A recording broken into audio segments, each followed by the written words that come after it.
नमस्कार। सनातन विचार श्रृंखला में आपका स्वागत है। इस वीडियो में आप बहुत एक रोचक कहानी सुनेंगे जो कि प्राकृतिक नियमों के महत्ता को समझाएगी। इसमें एक सेठ जी हैं। पुराने समय की बात को लेकर के कहानी बनाई गई है। एक साधु महात्मा है। साधु महात्मा सेठ जी को 2 वरदान देंगे।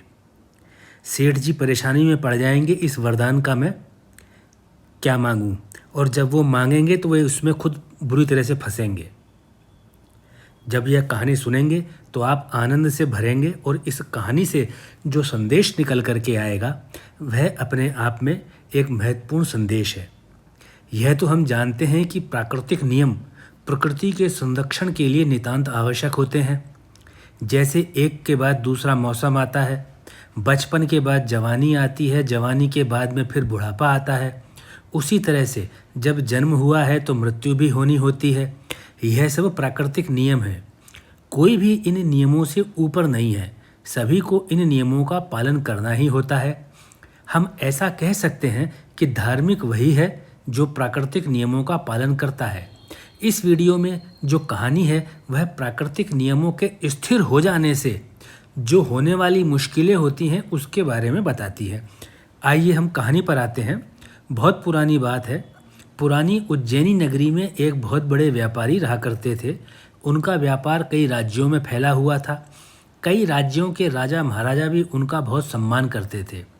व्यापारी के पास अपार धन दौलत थी। उन व्यापारी को सभी लोग धन्ना सेठ कहकर बुलाते थे। धन्ना सेठ थे भी बड़े धार्मिक और परोपकारी। उनका हृदय भी करुणा और दया से भरा हुआ था। वे दान पुण्य करने में कभी भी किसी भी प्रकार की हिचक नहीं रखते थे।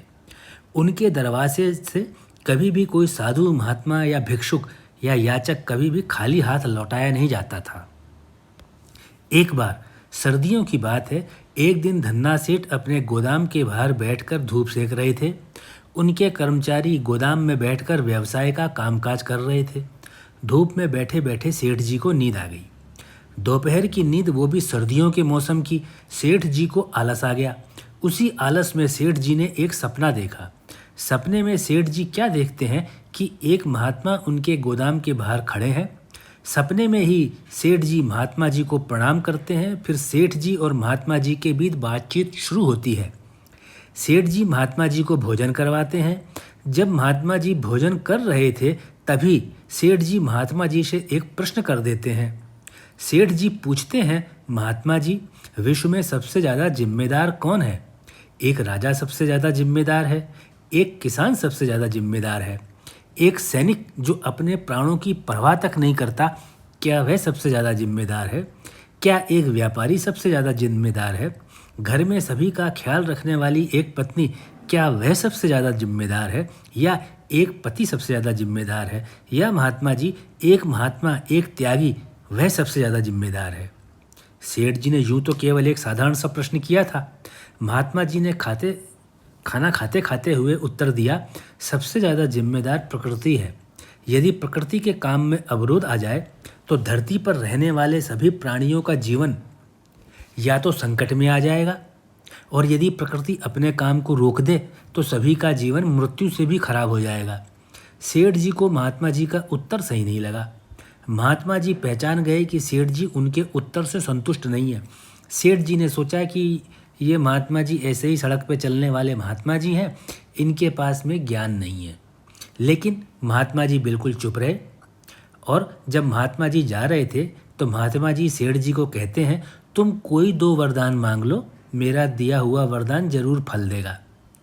अब सेठ जी के कुछ समझ में भी नहीं आया। सेठ जी ने सोचा कि इनको और कुछ मेरे से इच्छा होगी, इसलिए ये ऐसा मेरे को कह रहे हैं, क्योंकि उनको कभी मांगने की ज़रूरत सेठ जी को कभी पड़ी ही नहीं थी। सेठ जी केवल देना जानते थे। उन्होंने ज़रूरतमंद लोगों को दिया ही था। कभी ना तो किसी से कुछ मांगा था और ना ही इसकी उम्मीद की थी। इसलिए सेठ जी सोच में पड़ गए, और सेठ जी की ऐसी हालत देखकर महात्मा जी समझ जाते हैं कि इस सेठ जी को केवल देने की आदत है, मांगने की आदत है नहीं, और इसको मेरे ऊपर विश्वास नहीं है। ये सोच रहा है कि मैं इसी तरह से सड़क पर खाना मांगने वाला आदमी हूँ। इसलिए महात्मा जी कहते हैं कि ठीक है, जब तुम चाहो वह मांग लेना। कोई 2 चीज़ जो तुम्हें मांगोगे वह ज़रूर मिलेगी। महात्मा जी दो इच्छाओं का वर देकर के अपने रास्ते पर चले जाते हैं। इतने में सेठ जी का एक कर्मचारी जो गोदाम में काम कर रहा था, वह सेठ जी के पास आकर सेठ जी को उनके कंधे पर हाथ रख के जगा देता है। सेठ जी की नींद खुल जाती है। अब चूंकि सेठ जी को सर्दियों की दोपहर में धूप में नींद आई थी, तो सेठ जी को जागने के बाद भी नींद का नशा रहता है। थोड़ी देर में सेठ जी का दिमाग सक्रिय होता है तो उनको देखे हुए सपने की याद आती है। सेठ जी सोचने लगते हैं, क्या वास्तव में मेरी मांगी हुई कोई भी दो चीज़ें सच में सच हो जाएंगी, या ये ऐसे ही सड़क पर चलने वाले महात्मा जी हैं। तो सेठ जी बेचैन हो जाते हैं और सोचने लगते हैं, भला ऐसा भी कहीं होता है? ये तो केवल एक सपना है। जिंदगी में सपनों का क्या महत्व, यदि ऐसा ही हुआ करता तो पता नहीं क्या क्या हो जाता। इसलिए सेठ जी सपने की बात से अपने दिमाग को दूर हटाकर अपने व्यापार में लग जाते हैं। अब सर्दियों के दिन थे तो सर्दियों में अंधेरा भी जल्दी हो जाता है और रात की ठंडक भी तेज होती है। सेठ जी रात होने पर गोदाम से अपने घर आ जाते हैं और घर आकर संध्या पूजा करने के बाद में भोजन करके सोने चले जाते हैं। अब क्योंकि सेठ जी दोपहर में गहरी नींद ले चुके थे, इसलिए सेठ जी को रात में नींद नहीं आती है। बार बार करवट बदलने से सेठानी जी सोचती हैं कि सेठ जी की या तो तबीयत ठीक नहीं है या व्यापार में कोई बहुत बड़ा नुकसान हो गया है, जिसके बारे में सोच सोच करके सेठ जी परेशान हो रहे हैं। सेठानी जी को भी चिंता होने लगती है, कहीं ऐसा ना हो कि व्यापार में बड़ा घाटा हो गया हो और उस घाटे के बारे में सोच सोच करके सेठ जी बीमार हो जाए। जब सेठ जी बार बार कड़वत बदलते रहते हैं तो सेठानी जी घबरा कर उठकर बैठ जाती हैं और सेठ जी से पूछने लगती हैं, सेठ जी क्या बात है, आपको नींद क्यों नहीं आ रही है? क्या कुछ गड़बड़ हो गई है? मुझे आपकी स्वास्थ्य की चिंता हो रही है। क्यों ज़्यादा सोचते हो? जो नुकसान हो गया हो जाने दो, हमारे पास क्या कमी है? आसपास के 10 राज्यों के तो राजा महाराजा भी आपसे कम संपत्ति और धन के स्वामी हैं। भला आप व्यापार के नुकसान के लिए कोई बीमारी ले लोगे क्या? बीमार हो जाओगे क्या? सेठ जी ने सेठानी की बात सुनी तो जवाब में कहा, आज दोपहर में मैं सो गया था, इसके कारण नींद नहीं आ रही है। और फिर सेठ जी चुप हो गए। जैसे ही सेठ जी चुप हुए, सेठ जी को दिन का सपना याद आ गया। लेकिन सेठ जी को नींद तो आ ही नहीं रही थी, तो सेठ जी सो तो नहीं रहे थे, इसलिए सेठानी जी को भी नींद नहीं आ रही थी। जब सेठ जी ने देखा कि उनकी पत्नी भी नहीं सो रही है, तो सेठ जी सेठानी जी को कहने लगे, मैंने आज दोपहर में एक बड़ा अजीब सपना देखा। और फिर सेठ जी चुप हो गए। सेठ जी तो चुप हो गए, लेकिन सेठानी जी के मन में उत्सुकता जग उठी। वे तुरंत उठ करके बैठ गईं और कहने लगी, क्या देखा आपने सपने में? कैसा सपना था? किस तरह का सपना था? ये मुझे बताइए। सेठानी जी की उत्सुकता बहुत बढ़ गई। सेठ जी ने कहा, कुछ नहीं, तुम सो जाओ, जाने दो, क्यों फालतू परेशान होती हो। लेकिन सेठानी जी को अब भला कहाँ चैन आने वाला था। वो तो सेठ जी को कुरेदने लगी। जब सेठानी जी ने सेठ जी को पूछ पूछ कर बिल्कुल जगा ही दिया, तो सेठ जी को बताना पड़ा कि उन्होंने अपने सपने में देखा कि महात्मा जी कह रहे हैं, कोई दो और मांग लो। अब दोनों के अंदर होड़ लग गई, क्या मांगा जाए क्या ना मांगा जाए। काफ़ी सोच विचार करने के बाद, कई बार एक दूसरे की मांगों को मना करने के बाद, दोनों पति और पत्नी एक चीज़ मांगने पर तैयार हुए ही थे कि सेठानी जी को आभास हुआ कि यह तो सवेरा हो गया। यानी कि दोपहर तक सेठ जी को भरोसा नहीं था इस सपने पर। वे उन महात्मा जी को सड़क पे चलता हुआ आदमी मान रहे थे। जहाँ दोनों पति पत्नी जब रात को मिलते हैं, दोनों को ही नींद नहीं आती है, तो अब क्या मांगा जाए, इस बात पे पूरी रात बीत गई। अब जैसे ही सवेरा हो गया तो सेठानी जी ने तुरंत बिस्तर छोड़ दिया, क्योंकि सेठानी जी का नियम था कि वे नित दिन प्रातःकाल ही नहा धोकर पूजा पाठ किया करती थी। उसके बाद ही रसोई में सेठानी जी की रसोई में प्रवेश होता था। तब तक सेठानी जी रसोई में आके भगवान का प्रसाद भी नहीं बनाती थी, और उसी समय तक जब तक सेठानी जी भगवान का प्रसाद नहीं बना लेती थी, तब तक घर के रसोइये खाना बनाने की तैयारी नहीं करते थे। सेठानी जी अपने दैनिक नियम के अनुसार नहा धोकर के प्रभु की पूजा के बाद उनका प्रसाद बनाकर भोग लगाकर जैसे ही सेठ जी के पास बैठक में आईं तो वो चौंक गईं।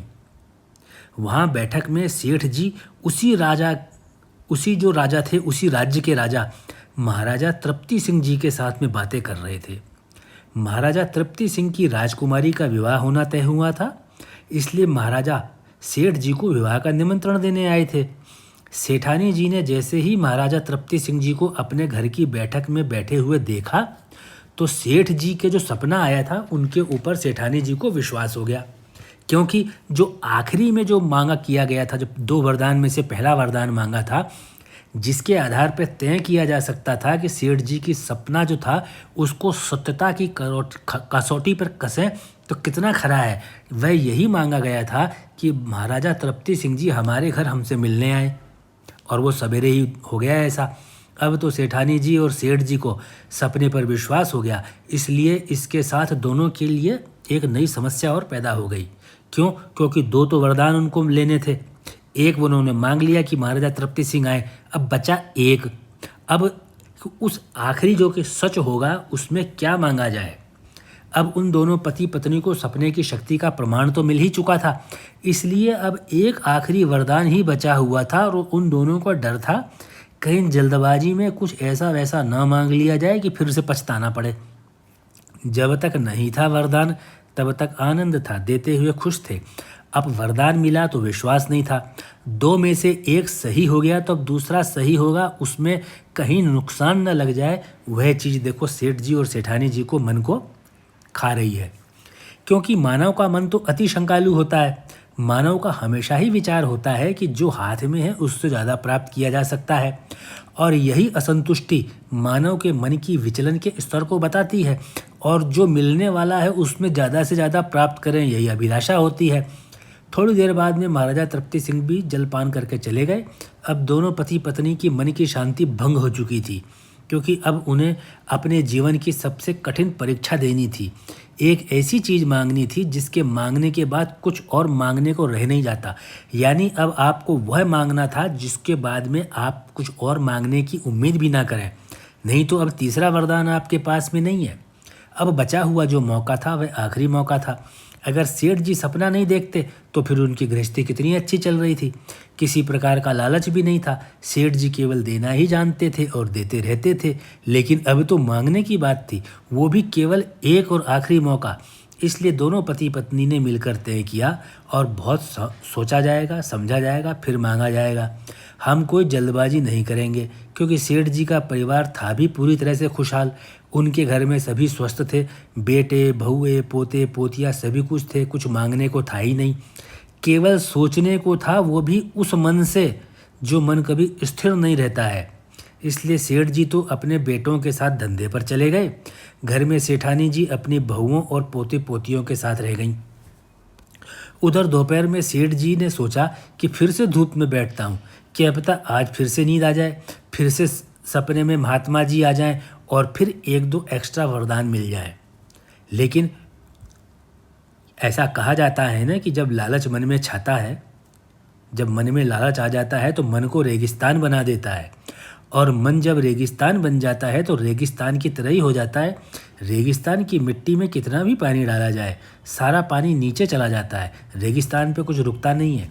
उसी तरह से लालच की मनस्थिति में मन को तृप्त करना असंभव होता है। लेकिन आज दोपहर को सेठ जी को नींद नहीं आई, बहुत कोशिश की उन्होंने नींद आ जाए, नींद में महात्मा जी सपने में आ जाएं, महात्मा जी 2 वरदान और दे जाएं, लेकिन नींद ही नहीं आई। आखिर में सेठ जी का मन जो बेचैन था, अब उस बेचैन मन में नींद कहाँ से आती। सेठ जी नींद लेने की कोशिश कर ही रहे थे कि घर से सेठ जी का एक सेवक दौड़ता हुआ आया और सूचना देता है कि सेठानी जी की घर की छत से गिर गई हैं और वो स्वर्ग सुधार गई हैं। देखिए कितना बड़ा बदलाव आ गया क्षण भर में, कि नौकर घर से दौड़ता हुआ आता है, सेठ जी को कहता है कि सेठानी जी घर की छत से गिर गई और उनकी मृत्यु हो गई। सेठ जी तुरंत अपने सभी काम वाले जो उनके नौकर चाकर थे उनको लेकर के घर की तरफ दौड़ते हैं कि सेठानी जी का तुरंत उनका उपचार कराया जाए, क्या पता मृत्यु ना हुई हो। घर के रास्ते में उनको एक आखिरी वरदान याद आता है, और अब उनके पास में इस वरदान को मांगने का सबसे आवश्यक मौका था। सेठ जी ने अपने दुखी मन से सोचा, जब मेरी पत्नी ही जीवित नहीं रहेगी तो मेरी ज़िंदगी के रहने या नहीं रहने का मतलब ही क्या होगा। इसलिए वे यमराज जी से प्रार्थना करते हैं कि उनकी पत्नी की मृत्यु ना हो, और अगर मृत्यु हो गई हो तो वे फिर से जी जाएं।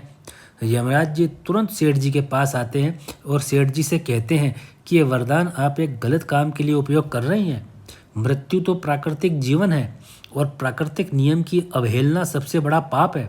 लेकिन सेठ जी यमराज जी की कुछ नहीं सुनते, क्योंकि उनको एक वरदान का अधिकार था। इसलिए और उनको केवल अपने पत्नी के जीवन की चिंता थी। लेकिन सेठ जी थे तो समझदारी, पाप ना लगे और लोग बाग ये ना कहें कि सेठ जी स्वार्थी हैं। देखो, अपनी पत्नी को तो मृत्यु से बचा लिया, इसलिए सेठ जी यमराज जी को जल्दबाजी में कह देते हैं कि आज के बाद किसी की भी मृत्यु ना हो। अब देखिए, अशांत मन, लालच, इन सब ने कैसी वरदान की पहेली खोल दी कि आज के बाद किसी की भी मृत्यु ना हो। फिर क्या था, यमराज जी सेठानी जी को छोड़ करके वापस चले जाते हैं और सेठानी जी फिर से जिंदा हो जाती हैं। सेठ जी सेठानी जी के साथ में सुखी रहना शुरू कर देते हैं। आयु बढ़ती रहती है, समय गुजरता रहता है। लेकिन अब तो किसी भी प्राणी की मृत्यु होना बंद हो जाती है। ना तो कोई पक्षी मरता है, ना ही कोई जानवर मरता है, ना ही किसी मनुष्य की मृत्यु होती है। अब ध्यान देने वाली बात है, इस वरदान में मृत्यु नहीं होगी यह तो जरूर है, लेकिन आयु नहीं बढ़ेगी और आयु बढ़ने के साथ में उसका प्रभाव शरीर पर नहीं आएगा यह तो नहीं है। तो लोग मर तो नहीं रहे थे, लेकिन आयु बढ़ती उम्र का असर तो आ ही रहा था। बढ़ती उम्र का जो असर आ रहा था तो फिर कोई चल फिर नहीं पा रहा था, कोई पड़ा पड़ा सड़ रहा था, कोई बुढ़ापे में दर्द से परेशान था, कोई पारिवारिक कष्ट से परेशान था, कोई असाध्य बीमारी से परेशान था, किसी को खाना नहीं मिल रहा था, भूख से परेशान था, लेकिन था जिंदा। अब भला ऐसा जीवन भी कोई जीवन का अर्थ पूरा करता है? मच्छर मक्खी भी नहीं मरते थे, हर जगह मक्खी मच्छर हो गए, हर जगह कीट पतंगे हो गए। दिन भर आदमी के ऊपर मक्खी मच्छर बैठे रहते थे, कीट पतंगे बैठे रहते थे, किसी को भी चैन नहीं था, दुश्वार हो गया जीना, बहुत बेकार जीवन हो गया। हिंसक जानवर इतने हो गए कि जंगल से नगर में आने लगे। हिंसक जानवर किसी जीव को खाने के लिए मारते तो वह जीव ही नहीं मरता। मान लीजिए शेर ने, बाघ ने हिरण को मारा खाने के लिए, तो हिरण मरता ही नहीं, क्योंकि मृत्यु तो होना बंद हो गई। अब हिंसक जानवर जैसे शेर हुए, बाघ हुए, ये लोग भी परेशान, क्योंकि पेट कैसे भरें, सभी लोग भूखे। इतने जीव जंतु हो गए कि खेती करना मुश्किल हो गया। सभी मानव हमेशा ही भूख से तड़पते रहते, लेकिन मरते नहीं। खाने को कुछ भी नहीं था और मरते भी नहीं। सभी जगह तराई तराई हो गई। प्रकृति का यह तो एक विकराल रूप बन गया। सेठानी जी भी बूढ़ी हो गई, सेठ जी भी बूढ़े हो गए, दोनों उठ पैर नहीं पाते, एक ही जगह पड़े रहते, पड़े पड़े दर्द करता शरीर, लेकिन मरते भी नहीं। दोनों से चला फिरा भी नहीं जाता, दिन भर शरीर कांपता रहता था, शरीर दर्द करता रहता था। बाकी आप स्वयं कल्पना करके देखिए, जब किसी की भी मृत्यु नहीं होगी तो धरती पर कैसा दृश्य बन जाएगा। वैसा ही दृश्य बन गया। एक सेठानी जी का, एक सेठ जी का, एक अपनी सेठानी जी के लिए प्राकृतिक नियम को तोड़ने से पूरी पृथ्वी पर सभी का जीवन दुश्वार हो गया। अब तो कोई भी सुखी नहीं था। कोई बच्चा जन्म लेता तो उसके माँ बाप यही सोचते कि यह तो भूखा ही रहेगा, कहाँ रहेगा, क्या करेगा, सभी तरफ निराशा ही निराशा, क्योंकि प्रकृति ने अपना काम ही बंद कर दिया था। प्रकृति का संतुलन ही बिगड़ गया। जब अति हो गई तो वही महात्मा जी जो सेठ जी को सपने में आए थे, वे सेठ जी के पास आए और कहने लगे, तुमने देखा प्रकृति क्या क्या करती है? वह अपने नियम से कभी विचलन नहीं करती। यह जो विचलन तुम्हारे कारण हुआ है, उससे तुम भी दुखी हो और साथ में पूरी प्रकृति को भी तुमने दुखी कर दिया है। अब जाकर के सेठ जी को समझ में आया कि मनुष्य के लिए प्राकृतिक होना और प्राकृतिक नियमों की पालन करना ही सच्चा धर्म है। और अब सेठ जी जान गए कि जो महात्मा जी ने कहा था कि प्रकृति सबसे ज़्यादा जिम्मेदार है। अब आप देखिए, महात्मा जी ने 2 वरदान दिए थे। किस प्रश्न के ऊपर? कि सेठ जी ने पूछा था कि सबसे ज़्यादा जिम्मेदार कौन है, तब महात्मा जी ने कहा था कि प्रकृति है। तो सेठ जी ने उस समय तो महात्मा जी को ऐसे चलता फिरता ढोंगी मान लिया था, लेकिन इतना सबक मिल जाने के बाद में अब सेठ जी को विश्वास हो गया कि वास्तव में प्रकृति ही सबसे ज़्यादा जिम्मेदार है। तो मित्रों, ये जो सामने जो आपने कहानी सुनी है, यह कहानी किसने लिखी, कब लिखी, इसकी तो मुझे भी जानकारी नहीं है, लेकिन इस कहानी से यह सिद्ध करने का प्रयास किया गया है कि कहानी सुनने वाले के मन में प्रकृति के प्रति आस्था हो कि प्रकृति मानव जीवन का आधार है। मानव जीवन का तो है ही, सभी अन्य जीव जंतुओं का भी है, हमारे पूर्वजों का भी थी, हमारी भी है, और हमारे आने वाले वंश की भी आधार प्रकृति ही होगी। प्रकृति का संरक्षण और प्रकृति की सहायता, प्रकृति की रक्षा करना ही सनातन दायित्व है। इसी के साथ में कि यह इस कहानी का जो मूल्य और इस कहानी का सबक समझ में आ गया होगा, दिमाग में इस कहानी का अर्थ बैठ गया होगा, मैं आप सभी लोगों का आभार प्रकट करता हूँ और आपको बार बार धन्यवाद देता हूँ।